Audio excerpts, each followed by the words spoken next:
అబ్బా మొన్న మా దోస్తు వాట్సాప్లో కొన్ని వీడియోలు పంపించిందుల్లా.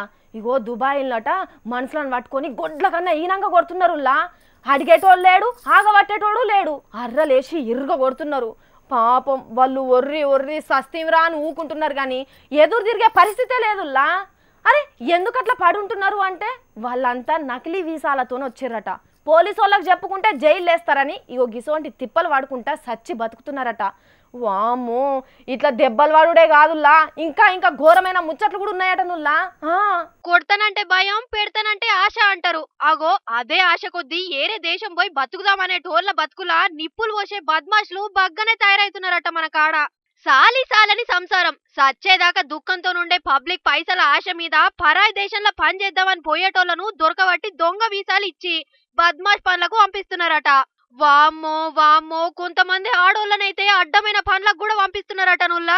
అక్కడికి పోయినాక గీ కంపెనీ గా కంపెనీ అని పంపిస్తున్నారట. సరైన కాగితాలు లేకుండా తోలే వరకు పోలీసులు పట్టుకుంటారనే భయం ఉంటది కదా, ఆగో ఆ భయంతోని ఈ బ్రోకర్ గాలు చెప్పింది చెప్పినట్టు చేస్తున్నారట. ఇదో పెద్ద ముఠానే పనిచేస్తున్నదట. 18 మందిని దొరకబట్టిరు పోలీసులు.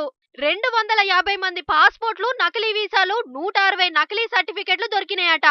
వామ్మో ఇంకెంత మంది నాగం చేద్దురో ఏమో. కాబట్టి ఓ అయ్యల్లారా అవ్వల్లారా మంది మాటలు పట్టుకొని పరాయి దేశం పోకుర్రి.